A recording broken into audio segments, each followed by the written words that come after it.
Hello and welcome back to Dark Souls. Let's crush some plots together. You know you want to. We all want this. Very well.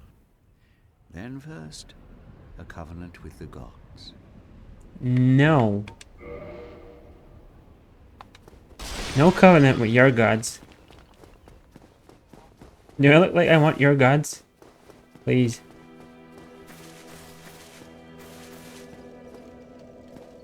Hello. How did that silly sorcerer's apprentice end up?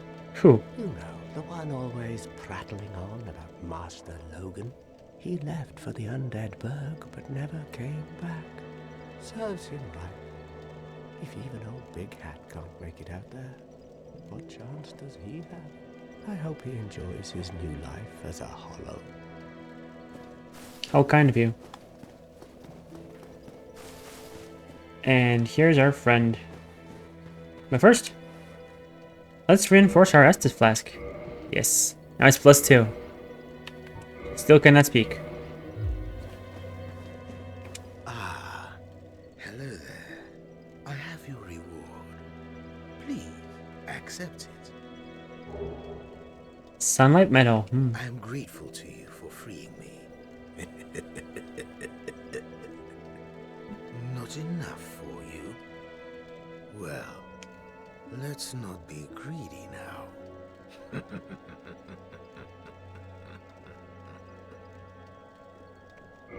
Let's look at our new reward. Badge of the Ultimate Honor. This faintly warm metal, engraved with the symbol of the sun, is the ultimate honor, awarded to those who summon the Warrior of Sunlight and complete a goal. The symbol represents Lord Gwyn's firstborn, who lost his deity status and was expunged from the annals. But the old god of war still watches closely over his warriors.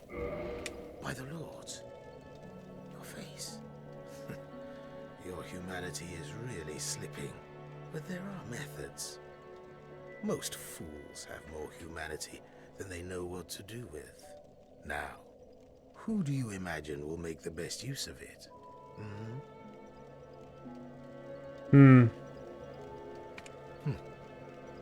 You again. What is it? Our futures are murky. Let's not be too friendly now. Our future. And that's it for Lautrec so far. He can level up. That's nice. Okay, I think I'm done with attunement for now. Let's increase endurance just a wee bit. And I'll be back in the Undead Parish in a jiffy. As you can see, I went ahead and reinforced my hand axe up to +4. And I do lack the Titanite shards, unfortunately. But I could buy them if I did some farming. There are two types of weapon forging. There's reinforcement and there's ascension. Reinforcement is simple. It strengthens the weapon and nothing more. A simple task for any blacksmith. Hell, you could even do it yourself with a smith box. But ascension's a finer art. It alters a weapon's properties. Ascension is the territory of we blacksmiths. A smith box just won't do the trick. Start out with reinforcement. When that loses its charm, you can consider ascension. As you've noticed, this land is flush with the mad and wicked. You won't make it through the night without employing my services. Oh, we all love you, Andre. Don't get yourself killed. Night. So, this is what I recommend. Once you meet Andre, make sure you have your weapon up to +5. It's such a good idea. I did farm a bit, and I got some souls, and even got a drop of a Titanite shard. Well, hello again. You seem to be doing all right. Need anything forged? Now, here's how you do it. Just buy one. Buy one, and then reinforce your weapon. You gotta find it first in this list.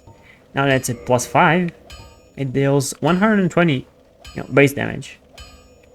and you can no longer do anything with it. Now, you need special embers for Ascension. So let's just use our spare souls to basically repair our stuff. Like our clothes, for example. Yes. Okay, might as well just repair this, because why not? I have a couple spare souls. What do you have to say? You can forge armor just like you do weapons. Forging armor is even easier than forging weapons. Whether you forge weapons or armor first, well, that's up to you. But nobody wants to see you go hollow. So whatever you do, you'd better do it well.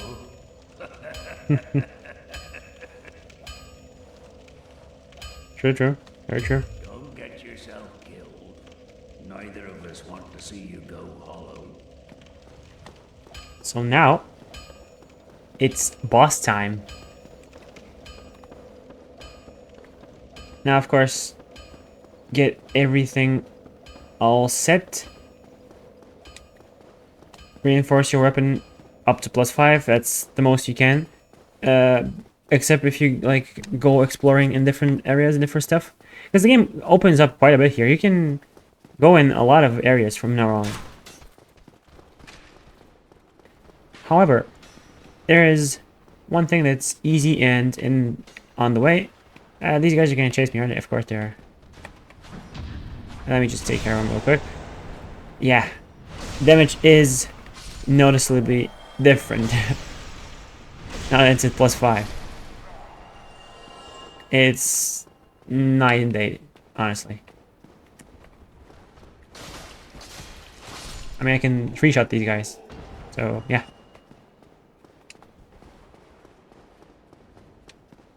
I don't even want to fight these guys, honestly. You can just... Oh, of course. As soon as I... Ooh, yes, you do want to fight them. God, they're annoying, aren't they? They're really annoying.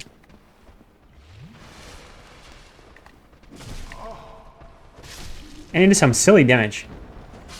At least I can one-shot them.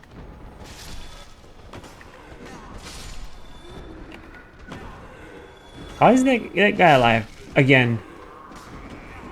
Look at him go. Look at him go. This is straight up from Demon Souls. I'm not even joking. This little animation of them spazzing out like this. Oh, and the frame rate is just down the drain. Speaking of down the drain, check this out.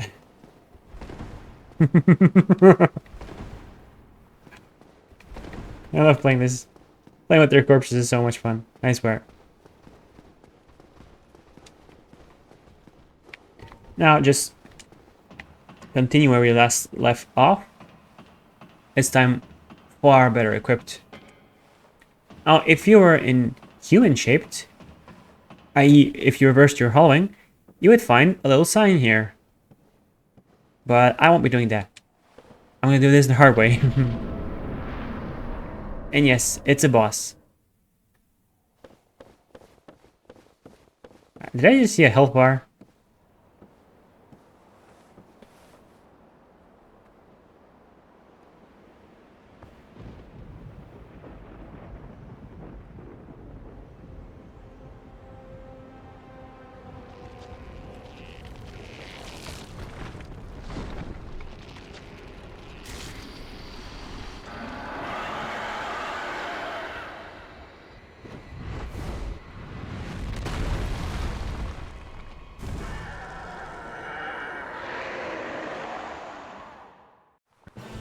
I present you the Gargoyle. A really nice looking boss. It's unfortunately very, very weak to fire, and magic, and lightning. Whatever you may have on hand. Just make sure you give him some space. Not gonna attack me?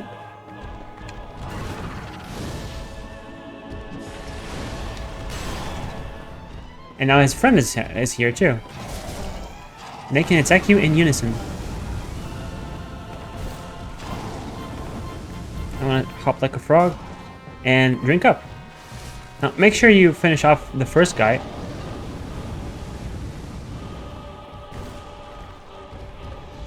For some reason my button doesn't work. I don't know what's up with that. And they'll be breathing lots of fire on you. I don't know why my button doesn't work properly. I don't know what's up with that. I might have to change my equipment. Let's fight fire with fire. You know, that didn't hit.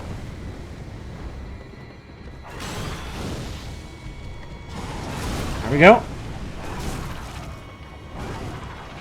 Drink up, baby. Oh, my camera does not like that. That was really good. Good game. Good game. The camera just went insane. Come on, attack me. I'm gonna kite you. Get kited. Come on. Get kitten. What's the past form of kite? Oh, normal magic. Okay. Well, I'm gonna have to do this the old-fashioned way, by hiding in the corner.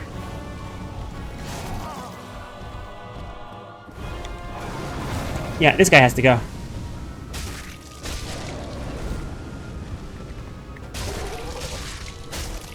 Gotta love that upgraded damage. I might have to look into my controller because it's something's happening. Where's my HP?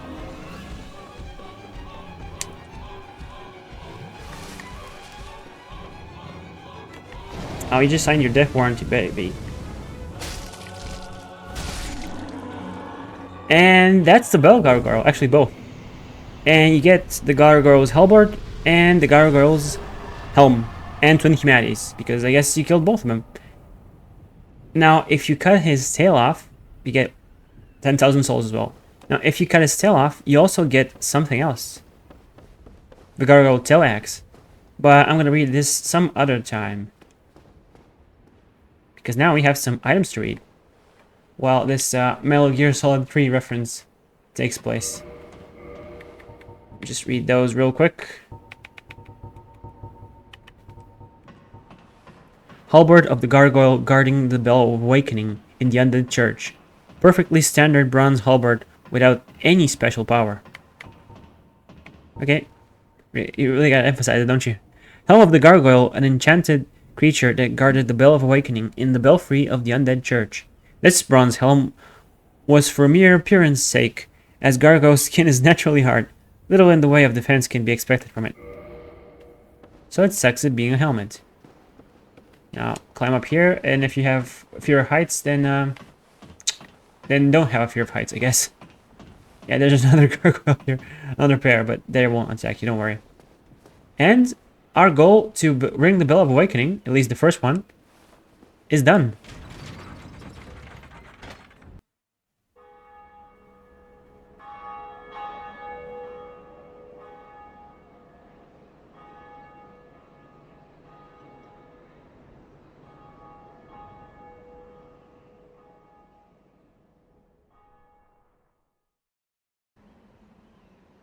And nothing happened.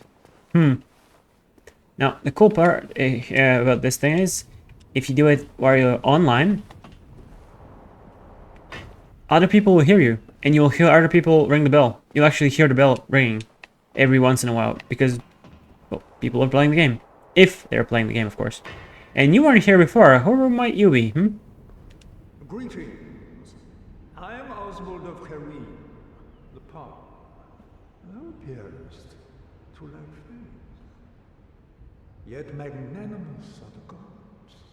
Cometh thou to confess, or to accuse? For indeed all sin is my domain. Yes, the partner.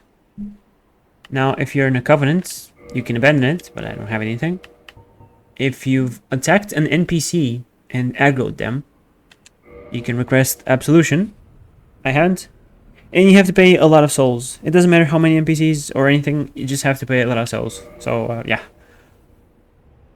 You can learn his gesture. Well, what is it? Best gesture in the game. I mean, look at this. A big old hug. It's, of course, you know, the giant dad meme. We all know it. We all love it. But let's see what he's selling, actually. He has purging stones. Ash-colored stone encasing a skull.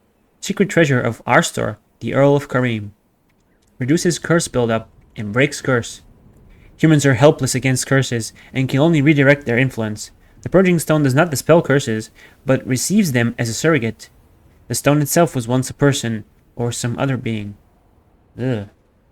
How concerning.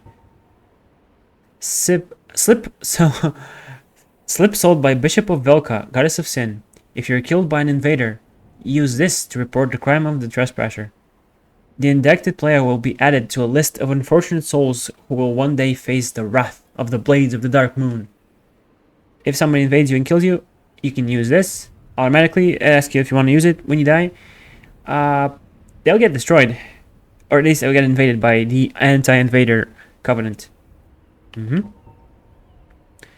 Online play item. Check lists of indicted players. The Goddess of Sin, Velka, oversees this list of the guilty, who have disrespected the gods or their covenants and shall one day face the wrath of the blades of the dark moon. And that's all the items he has. Purging Stone, they're kind of costly for now, but you might need him at one point, so might as well just buy one. I mean, I won't, but you should. You should. Here's a miracle he has. Karmic Justice. Miracle of the black-haired witch Velka. Temporary auto counter versus heavy damage. For each sin there is a punishment, and it is the task of Goddess Velka to define the sin and mete out the punishment. Also, Velka's talisman is here. This is actually a talisman that it's for miracles, of course, but scales off intelligence instead of faith. You still have to have the minimum faith required to actually use the miracle, but this scales off of intelligence, which is really cool and weird and not super useful. It's very niche. Medium for casting miracles of the gods. This black tuft of hair that serves as a talisman belongs to Velka, Goddess of Sin. It casts miracles not by drawing upon faith, but intelligence. And he has 3 rings. Ring of Sacrifice, we already know what that is. Blood Bite Ring, and Poison Bite Ring. One of the infamous bite rings commissioned by Sir Arthur of Carim. Is it both of them? Despite the dreadful rumors surrounding its creation, this ring is an unmistakable asset in its ability to help prevent bleeding and poison for this one. One is clearly more expensive than the other. Very few enemies in this game actually bleed you. Dogs, skeletons, certain dagger-wielding enemies, like the rogues or thieves in the lower Undead Burg. Yeah, not a lot of stuff can actually bleed you. Bleeding does 30% of your max HP when the bar fills. Poison, when the bar fills, you just lose, I think it's a percentage of your HP for a long time. You're not welcome any time. It is only human to commit a sin.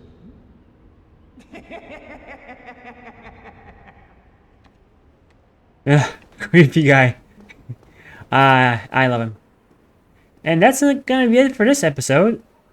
Next time, I'm probably gonna head down to Lower Undead Burg and see what I can find then. So, stick around for more. See ya!